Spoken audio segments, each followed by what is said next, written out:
Unfiltered by Jade. Jade.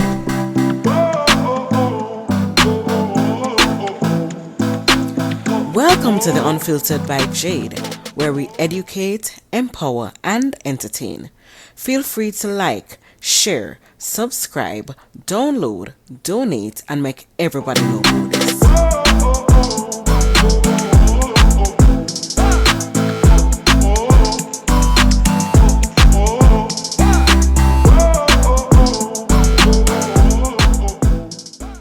Beats by RB Records.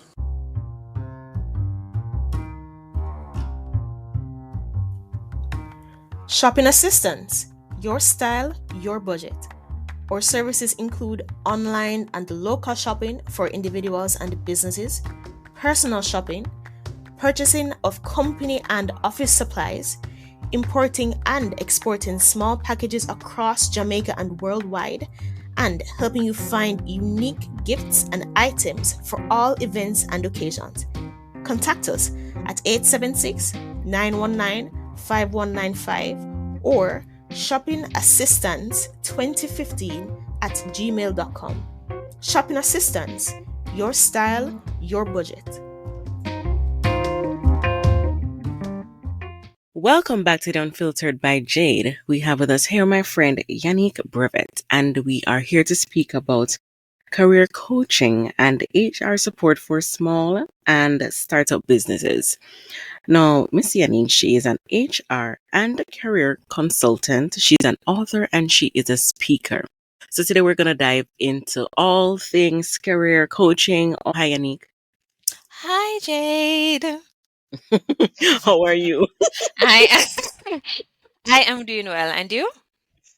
I am good. I'm excited to talk to you about this topic. I'm excited to be here. Yes, especially we're in an atmosphere where so many persons wants to transition from the jobs that they're in. So I think this is an important part. And people also want to know how to go about it. So I think you're perfect for it. I want us to start by talking about what inspired you. What inspired you to focus on career coaching and HR support for small and startup businesses? During my stint as a recruiter, I saw how people struggled to market themselves and articulate their value, especially those with strong potential, but limited exposure to career guidance. And so I wanted to support that need through intentional coaching that actually works for them. So that was my inspiration around that. For small businesses, I saw a gap there whenever it is that they start their business, based on how it is that they approach HR. So many founders are brilliant at their craft, whatever it is that it's their core operations, but they are overwhelmed by the people side of things. And I wanted to bridge that gap by providing HR support that is strategic, scalable, and of course tailored to their specific needs. But question though, when people are starting small businesses, for instance, if there's a nail tech company, or nobody sits down and say they're gonna need an HR for a nail tech company. So people don't sit down and think about, okay, we're gonna need an HR for this, we're gonna need just starting a company off the bat. There are certain things, and that is a particular one that people don't think about unless now they're gonna start employing people. And even when employing people, they still don't think about having an HR, like an HR side to it. They just do everything and run everything. What is it that you'd say to that? So that is the norm for the majority of this small business or startup that I've worked with. Their focus usually, a lot of them start out being a one-man army, so it's just them alone. So the thought of hiring people, all of that, it was never something. As they grow though, there might become a need and they might say, okay, let me just do a little one letter to hire somebody. When it is that HR becomes an important part of their business is whenever they either have to terminate somebody or somebody wants to leave.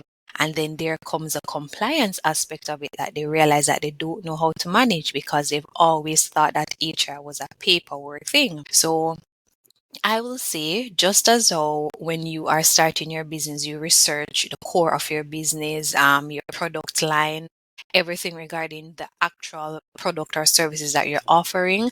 You should also invest in researching about what you need for HR. I do understand that when you're small, you don't need a dedicated resource for HR. And that is where you have consultants, persons who come in and they'll implement the systems and everything that you need, and training for you to be able to operate it on your own until you probably expand some more and you need a dedicated resource. So I do believe that in addition to you researching on your product and service offering, you should also research on the HR support that you will need before it is that you hire your first team member.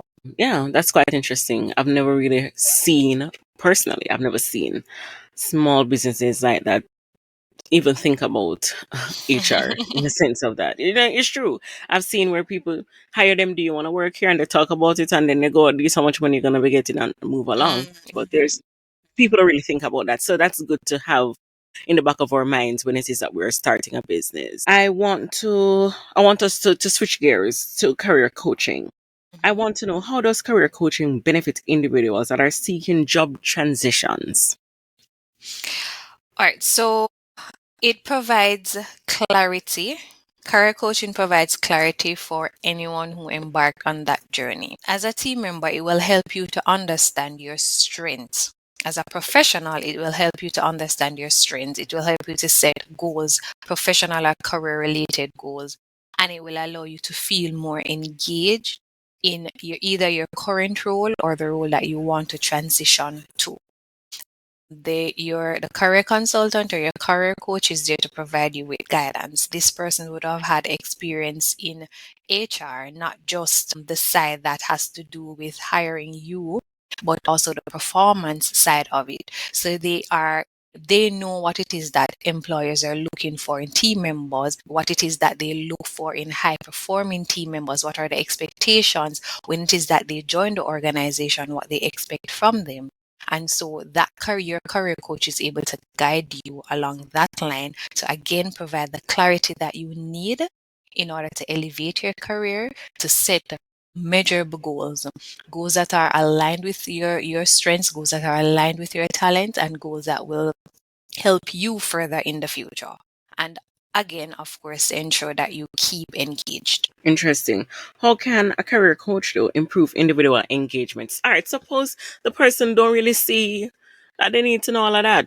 They do a resume, they send it in, and they get a job. Because there are some people out there who don't have a career coach and don't think they need it, and they do get jobs.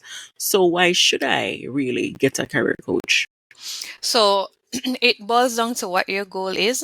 If Mm-hmm. it is that your goal is to apply for a job, Mm-hmm. get a job and work the job, and you're okay with it, then you don't need a coach. If you Mm-hmm. need a career, right? Okay. If you need a career and you are at a place where you feel like you have exhausted your tenure in your current role, you feel Right. probably stuck. There's no more growth for improvement, or there's no more space rather for improvement in your current role. You need to know what is your next steps. That is where the career coach comes in, Right. because you don't have experience beyond where you are. So Hey. you need Yes, ma'am. somebody, right? So you need somebody that is ahead of you. And Mm-hmm. a lot of people will lean on a mentor, somebody that is older, a family friend, a family member, and nothing is wrong with that. But then the information that you get will continue to be limited, because they again can only share from their perspective what it is that they know, as opposed to a career coach who would have again have the HR experience, would have a wider experience dealing with persons in different areas, different fields, the different strategies, they would have had experience with that. So if you are trying one strategy and it's not working, and you come to them, they'll ask you, the typical questions, and they are able to quickly identify why it is that this strategy is not working, and based on Mm-hmm. the area that you're in, or based on where you are on your professional journey, what strategies will better help you. Love that. I do ask the question though because there are persons out there who really don't see the need for a career coach. Yeah, right? and I've encountered those persons as well. And I always ask, do you want a job? Do you want a career? And they'll say, okay, what's the difference? I tell them the difference. They say they want a career. And I said, okay, cool. But I still don't believe that I need a coach. All right, where are you? If it is that, and the reality, and I'm going to be honest, I'm not going to say everybody needs a career coach because everybody don't need a career coach. It all depends on where you are. If you've just transitioned into a role and there's much more to learn and you're enthused about that role and you want to learn more, why do you need a career coach? You don't. You just need Mm, to stay in the role you're enthused about, learn all you can, absorb all the information, whatever training, certification that you need, you continue. It is when you reach at a point where you want to pivot, right? When you reach a mm-hmm, point where you're stuck, you can't move. That is one area, that is one instance rather, that you need a career coach. I do have persons who, even after I've supported them, they continue to to come to me for consultation because they want to continue to grow. They don't want to for what happened the last time to happen again, where they wait until they're stuck, then they try to move. They want to constantly keep up to date with what is happening and what next. So I've achieved this and I'm living what in this next? goal. What Right. next? So I can work on that. What next? Love that. Do you think that career coaching should start from high school or when it is that persons have left high school? It starts from school. I don't even want to say high school because Right. if you can get them at the or the elementary level, you grab them there. They're children. That's where they absorb most of the information and everything is habit. A lot of persons who believe that, oh, I don't need a career coach or I don't need a this or I don't need a that. It's all because of a lot of the times it's because of things that they heard when they were younger or from other Mm, persons that they know who have never they'll say, oh, I've never had a career coach but I was successful. But then you need to remember or know the market that you're in. But then there was probably not a need for a career coach, but now there might be a need for a career coach based on the market that you're going in. So I believe that the youngest age that you can start um teaching children about career it is the better, not to wait until university or when they're actually in the world of work. right, because I know that there are some prep schools that even have career days. Hmm. Starting from then and implementing that will help them futuristically instead of just knowing about doctor, lawyer, teacher, those things. There are And, many career options that we have that can be implemented in career days. and as you mentioned, career days in school, one of the biggest issues that I have is career days continue, career week continues to be like has a similar format as they did 10, 20 years ago. The job market has changed. How it is that you job hunt has changed. The view, but then people say, oh, I need a job, I need a job, I need a job. Now the generation now is focused on a career, career, career. Right. So I don't think, and this is just from job fairs that I've been to, some career weeks that I've been to, I don't believe that they are up to date with what is happening. And so children are leaving the schools, the high schools, thinking that they know what they need to know in order to prepare for the world of work when they really don't. So there's a shock when they step into the world of work, and then Hmm. persons in the workspace now have to deal with this transition with them. And it sometimes it comes across as if they're being rebellious, but they're not. It's just that they were sold something that is no longer relevant in the space that they are transitioning in. True, and that's true. So the schools, companies also need to get to date with what's happening. There can be easier transitions for children, for adults, for anybody. Because if we only are shown limited resources or limited careers, that's all we're gonna, aspire to become. True. Broadening the horizon will also help with that. Yeah. I want to switch gears to talk about entrepreneurs, right? I want to know what are some common mistakes entrepreneurs make when handling HR themselves. And I hinted a bit at it earlier. HR is an afterthought for a lot of small businesses. Again, the focus is on this why it is that they open the business.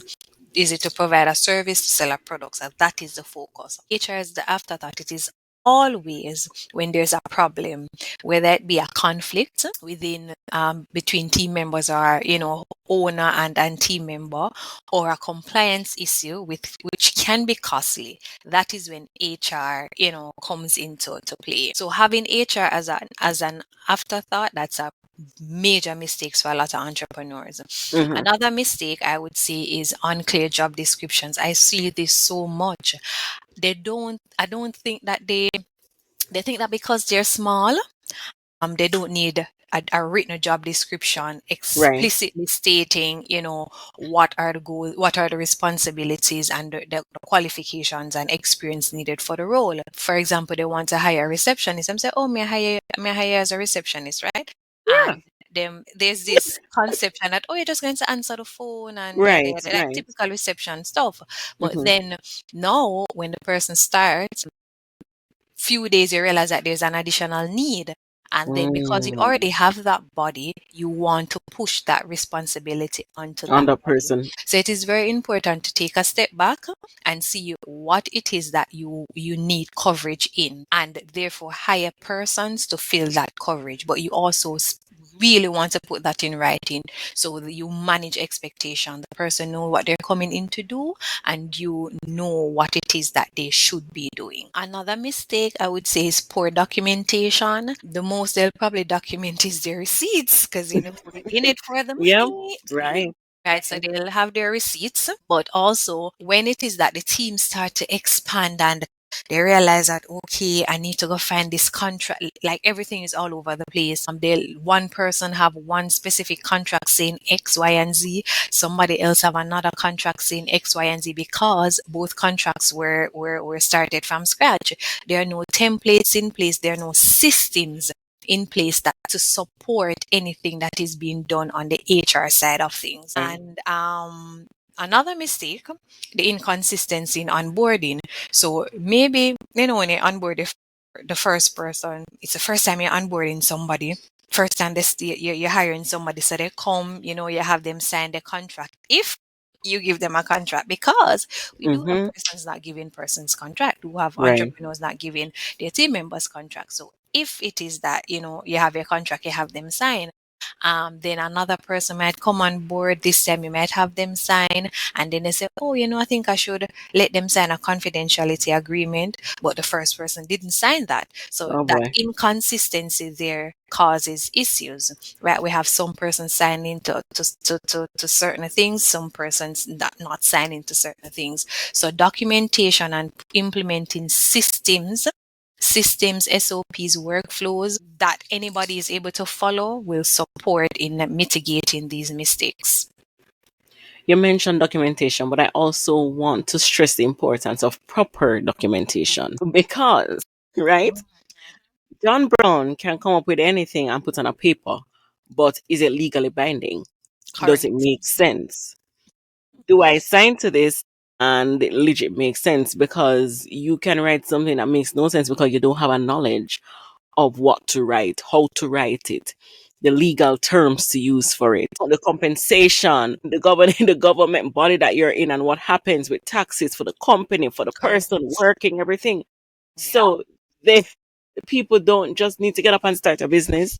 They also need to learn what her documentation is and how to write a letter for someone to sign, and the person reading it should also Mhm. understand what they are signing to, and even the fine prints and everything should make sense. Let me just put that out there. You are so you are so correct. And for small businesses that I've worked with, if it is that, as I said, most of these businesses, they don't want a dedicated HR resource. They just want somebody to come and implement systems and you know, documentations and all of that. So after leaving, or before I leave rather, I always recommend two things to the owner. You're either going to do it yourself as the owner, or you're going to hire somebody and get the courses done. And what I recommend them to do are two courses. One in HR, basic HR. We're not Right, asking you to go and do a master's. A certification that gives you the core tenets of HR: right, recruitment, compensation and benefits, training, administration. That's one course. And another course that focuses on the labor laws. Because guess what? A lot of times when the small businesses reaches out for support, it is always, I cannot remember anybody reaching out for support for anything else other than compliance issue. Oh yeah. That is where it always starts. And they Yep. want to ensure that they're not breaking the labor laws, or they have broken the labor laws. They didn't give team members a vacation days, yada yada yada. So they want to know how it is that they can remedy this. The majority rather of my clients, that's how our relationship started. Me fixing an issue, a labor breach. So it's important that as an owner to either invest yourself, and I'll say yourself because employees will come and go. So you might train somebody or get them the certification in the labor law, industrial relations, and HR, and then further down the line they leave. So if you are small and you know finances is an issue for small businesses, they have to be careful. They can't spend like the larger companies. I would say it's important for the owner to first invest in the knowledge of HR and industrial relations, and then it can filter down from there to team members. Lovely. I want you to tell persons out there listening, persons who are trying to transition and want a career coach and don't know where to start. I want you first to talk to them to let them know where to start, how to start, about going about that, and what to look for when you're looking for a career coach. Because your friend next door is not your career coach, right? So I want you to let them know first and foremost what to look for when it is that they're seeking a career coach in terms of HR support for small businesses, etc. I also want you to talk to persons out there who are starting their own company and let them know, okay, you already gave us some advice in terms of if it is that we don't have the money to pay a full-time HR person, what can we do next? You talk about the certifications, etc. But what are some of the things that we need to think about first as an HR personnel before we even say, all right, let's open a business and let me start hiring someone? Those are two last questions. All right. Let's touch on what to look for in a career coach, right? You're Mhm. looking for, first thing, very important, experience. Anybody can say Mm, that they are a career coach. Anybody can get up and say that they're just as though anybody can get up and say that they're a hairdresser just because they probably they comb can their do here. daughter hair every Yep. single week. So experience is very important because I had touched on it earlier. Their experience that they have is what they use to support you. It's not just textbook. It's not just reading a book and okay, these are the 5 strategies. Let us apply. Find one of the 5 strategies. You do have textbooks, career coach, but for me, the practical experience outweighs all of that because this is what Right. is happening in real life. So ensure that you check their background. Where are their background? Are they in HR? How many years have they been working in HR? What Mm, in HR is it that they are doing? That is also important because right. HR is multifaceted, right? Mhm. If throughout their tenure in HR, their focus has been in benefits and compensation, I would be iffy about that because they are more focused on the salaries, the numbers, the Right. payroll in HR, as opposed to if they have had a longer tenure in recruitment or talent management, they would be more equipped in understanding the talent that is needed in an organization. They support with money, they support with KPIs, they support with performance and probation management. And so they would better be equipped to support it than somebody who is focused majority on benefits and compensation. So the type of HR experience is also important. Okay. We can go a step further with that certification in coaching. There's no there. Let me not say there's no regulatory body, but you see, similarly to how you'll probably have a regulator body in accounts per se, they're Right. not necessarily there are accredited institutions that offer the coaching certification, but in terms of a regulatory body, there isn't. You also need to look on what your budget, what your pocket looks like, because persons with the certification, they'll tend to be a bit more pricier than persons who are career coach just based on their experience and background in HR. Okay. Right. Another thing to look at is their coaching style. Not everybody is for you. Hey. Right. And so I think that coaches should offer consultation. If it is that you find a coach that doesn't offer consultation, I don't recommend you going with that coach. The Right. consultation is for them to ask you questions to see if they can support you, because they can't support everybody. Based on the issue, based on where you are, can I support you? It is also for you to ask questions to determine if it is that they can support you based on their responses to your questions. So I have consultation, 15-minute consultations where I ask questions and I'm upfront with you as to whether or not I can support you. If I can't support you, then I let you know that I can't support you. If I can provide sources that can support you, I will. But it's also for you to ask me questions to see if I can support you as well. So that is also important. And from there, one of the questions you're going to ask is, what are your coaching style? If you're very intuitive, you don't even have to ask the question directly. Just based on the questions that you ask and how they respond, you can determine if it is that their coaching style is for you. Okay. Right? Another thing you might want to look on is their track record, their success rate. Do you want to be the guinea pig or do you really want somebody who is successful, right? And that's really for you to whatever you are comfortable with. Some persons Right. are okay with being the guinea pig, meaning when I say guinea pig, I mean you're not the first Right. person that they've coached, but you trust their expertise in the area that they've been or the background or the HR background is in. So you're comfortable in going ahead with them, even though they don't have a success story of 20, 50, 100 persons. Right. Right. And then the final thing I would say is just alignment on your goals. If you know what your goals are, one of the things that your career coach should be doing is supporting you, providing you guidance on achieving those goals. If you find yourself butting heads with that, meaning that they don't support your goals, then that is an issue because their role is not to tell you what goals to go after and what goals Mm. is best for you. Their Right. goal is to support you with your goals, give you all the strategies and the recommendations, the suggestions that you will need in order to achieve that goal. Yeah. And don't let anyone force you also. Yes, correct, Right? Don't correct. let any Mm, coach force you. mm. And do not go to career coaching expecting someone to tell you what to do.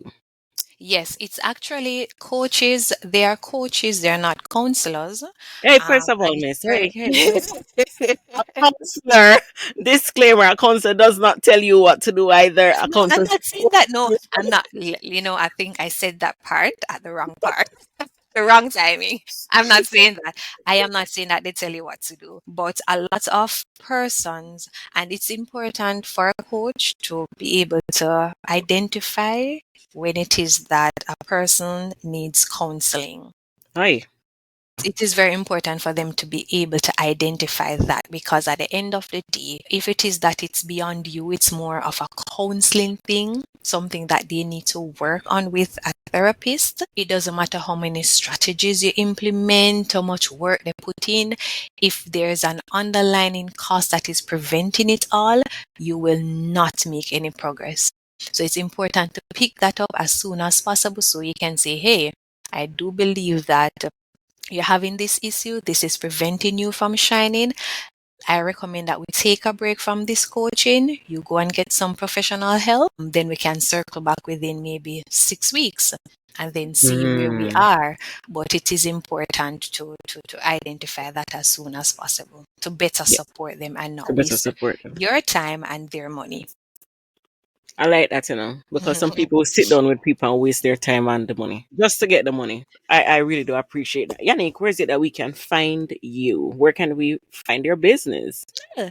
Right, so I am on Instagram at Hire and Thrive, and I you can also find me personally on Instagram, Yanique Brevett. I am also very, very, very, very, very active on LinkedIn. I just want to point right there that LinkedIn is a good place to go and find career coaches. There's a lot of career coach there. Of course, earlier I mentioned the things that you'll be looking out for Mm-hmm. because it's a platform with it's a professional platform. So every professional or most professional go there to sell their services. So it's important for you to be able to know what it is that you're looking for in a career coach in order to determine if that person is the right person for you. But I'm on LinkedIn as Yanique Brevett. If it is that you are interested in knowing more about my services, you can reach out to me at hireandthrive@gmail.com. hireandthrive@gmail.com. Also, you have I think it's a WhatsApp for Oh, jobs, yes, I Miss. do a WhatsApp Hmm. channel. Please. WhatsApp channel. So if you go on WhatsApp, on the tab that has updates, if you're not familiar, there's a new feature called channel. So the channel is Hire and Thrive Hub. I currently post jobs that are available in Jamaica. I try to post daily, but if I don't post daily, it's every other day. But there's Right. constantly a good amount of jobs there for you to go through. I do also give advice to small businesses to help That's keep you right. compliant. So you Mhm. can check that space for that information as well. Love that. Love that. Thank you so much, Jenny, for sharing Thanks for both having me. on career coaching and even HR for small businesses and startup companies. You have shared some important tips, and I'm hoping that those who are listening are taking notes from what you are sharing and implementing them, especially those persons who wants to transition from job to Mhm. job. And you also help with resumes. I do. That is a part of the career support that I give to individuals. That is resume revamped and also LinkedIn optimization, interview preparation, and I do have a pick my brain 1 hour session in the event that you just want to sit and ask me questions for 1 hour. So you have me for 1 hour to ask HR and career. Let me clarify. I don't She want was that very statement that specific, very HR specific. and career related questions. I will answer them. Oh my goodness. As And she has a book out. yes, See there? getting a grip of adulting, 5 things they should have taught us in school, but they didn't. And this is why I was so passionate about what it is that they do at Career Week and Career Day, because it really starts from in the school. It starts from in the school. Thank you so much again, Yanni, for sharing. And I want to say thank you to my listeners for continuing to listen to The Unfiltered by Jade. And we'll be back next week, Tuesday. Thank you.